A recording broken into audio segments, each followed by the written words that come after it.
I frequently get asked the question, how many shrimp can I keep per gallon?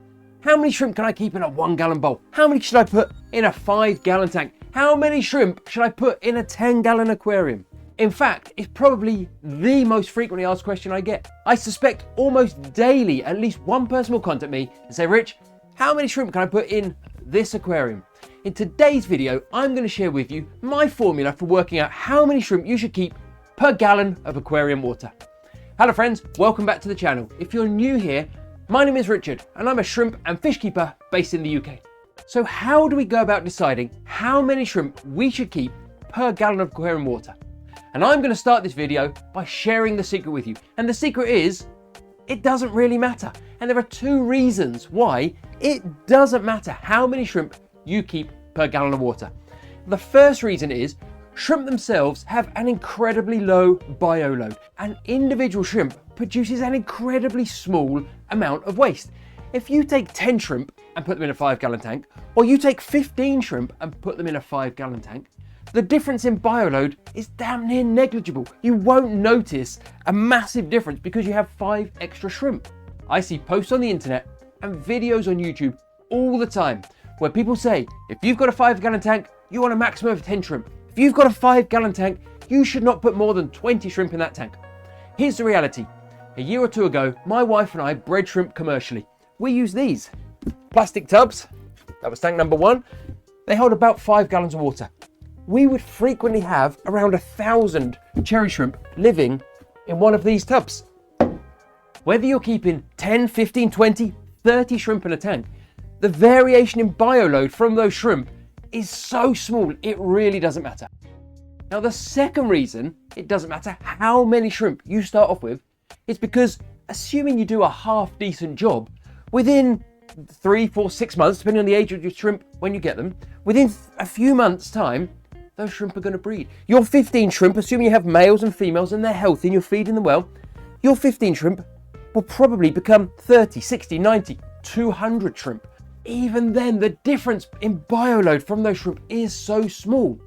In my experience, if you're a new hobbyist and you're just getting into shrimp or about to get into shrimp, I have no doubt your budget or your willingness to spend will give out before you maximize the number of shrimp you could keep in a tank. If you email me and say, Rich, I'm setting up a 5 gallon tank, what's the maximum number of red cherry shrimp I could put in that tank? And I reply and say, I'd go for 1,000. You're quite rightly going to say to me, cheese and rice, $1,000, $3,000 on shrimp. I'm not spending that. I want to spend 30 or 40. And I think that's part of the reality. How many shrimp should you start with probably depends on how much money are you willing to invest up front for your shrimp.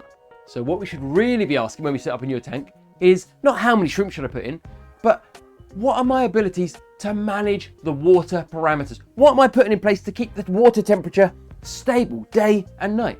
How am I going to manage the waste that is produced by the tank?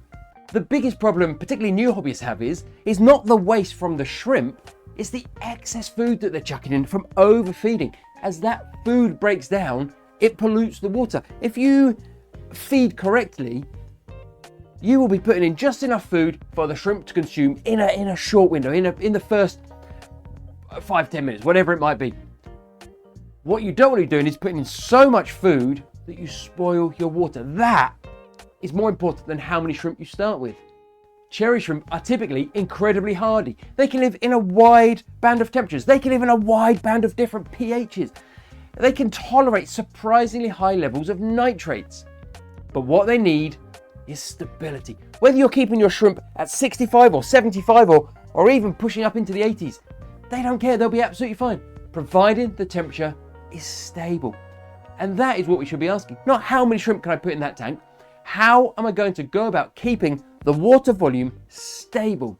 So whether you're setting up a 1 gallon, a 5 gallon, a 10 gallon, whatever it might be, whatever you're setting up for a shrimp, don't worry too much about how many shrimp you should start with, but give serious consideration to how am I going to keep the temperature stable? Is this tank going to have a heater in it?